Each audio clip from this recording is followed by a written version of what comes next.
প্রিয় ভিউয়ার্স, আজ আমি আপনাদের সামনে যার যার জায়গা থেকে সফল ব্যক্তিকে তুলে ধরব। আপনি আপনার মতামতের মাধ্যমে জানাবেন কে কেমন এবং কাকে আপনি কিভাবে দেখতে চান।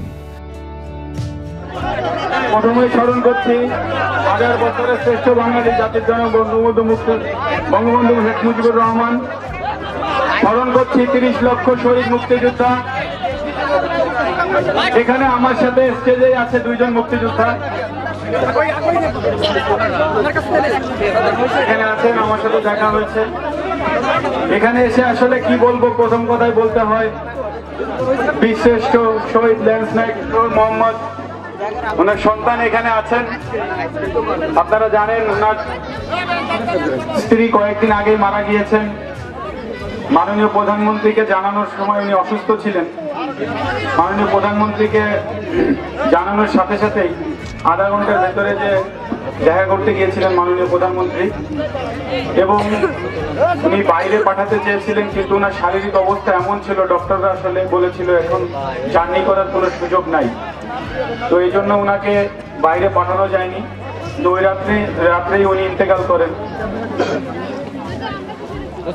আসলে ওনার সন্তান এখানে আছে, ওনার সামনেও আমার কথা বলার শক্তি অতটা নাই, কারণ মুক্তিযোদ্ধাদের সামনে আসলে কথা বেশি বলার মানে কি বলবো আসলে খুঁজে পাই না।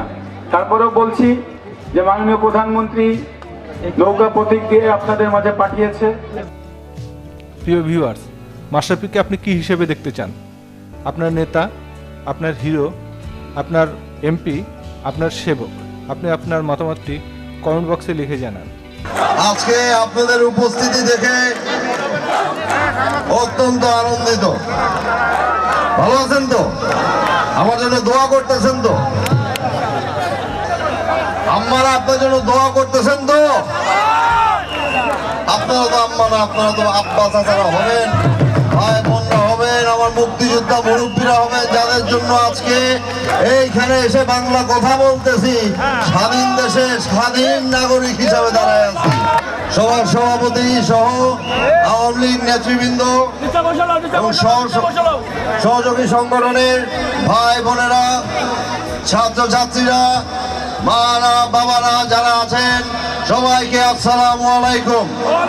এই আমাদের 600 বছরের সমৃদ্ধ ইতিহাস বাগেরহাটের যদি দক্ষিণ অঞ্চলের উন্নয়ন বলা হয়, তাহলে বাগেরহাট বিশেষ ভূমিকা রেখে এসেছে।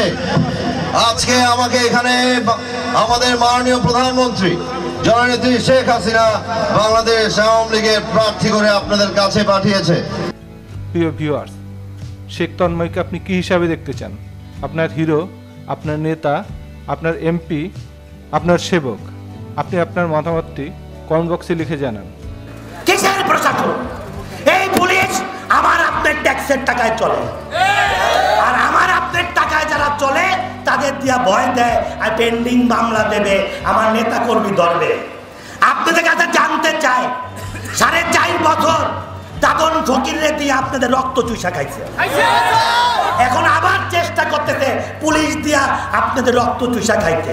আপনাদের কাছে একটা অনুরোধ করি, আমি এই পুলিশ যদি আমাদের নেতা কর্মীদের হয়রানি করে বা মিথ্যা অপবাদ দেয়, মিথ্যা হয়রানি করে, আমি একদিন থানা ঘেরাও দেব। আপনারা যাবেন? আপনারা হয়তো 2-3 ইউনিয়ন দেখছে, 12 ইউনিয়ন তো দেখে নাই। এই 12 ইউনিয়নের লোক নিয়ে ওই থানার ইটা সুদ্ধা খুলে নিয়ে আইব। আমার ট্যাক্সের টাকায় বেতন পাইয়া আমার সন্তানদের, আমার ছেলে মেয়েদের পেন্ডিং মামলা দেবে, এটা কি মগের মূল্য?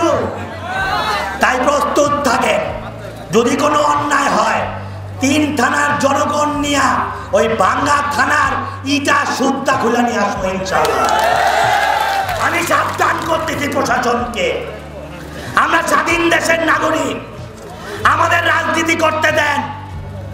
উন্নয়ন দেখবে, মূল্যায়ন দেখবে, সম্মান দেখবে, ইজ্জত দেখবে, তারপর জনগণ ভোট দেবে। প্রিয় ভিউয়ার্স, নিক্সনকে আপনি কি হিসেবে দেখতে চান?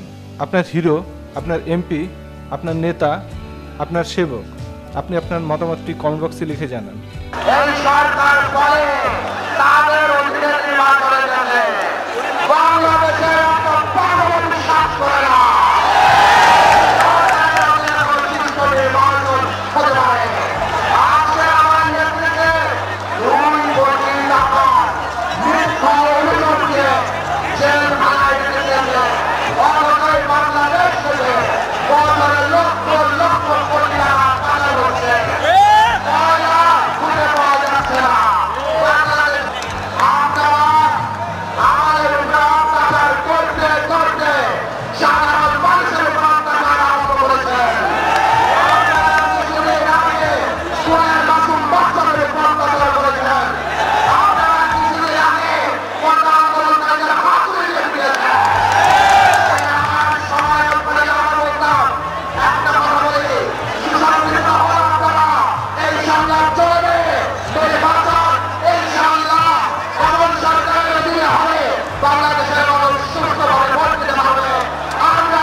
প্রিয় ভিউয়ার্স, আন্দালিব রহমান পার্থকে আপনি কি হিসাবে দেখতে চান?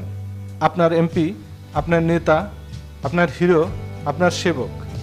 আপনি আপনার মতামতটি কমেন্ট বক্সে লিখে জানান। প্রিয় ভিউয়ার্স, তরুণ প্রজন্মের এই চারজন থেকে কে আপনার কাছে গরিব দুঃখীর উন্নয়নে, এলাকার উন্নয়নে, দেশের উন্নয়নে ভূমিকা রাখতে পারবে? আপনি আপনার মতামতটি কমেন্ট বক্সে লিখে জানান।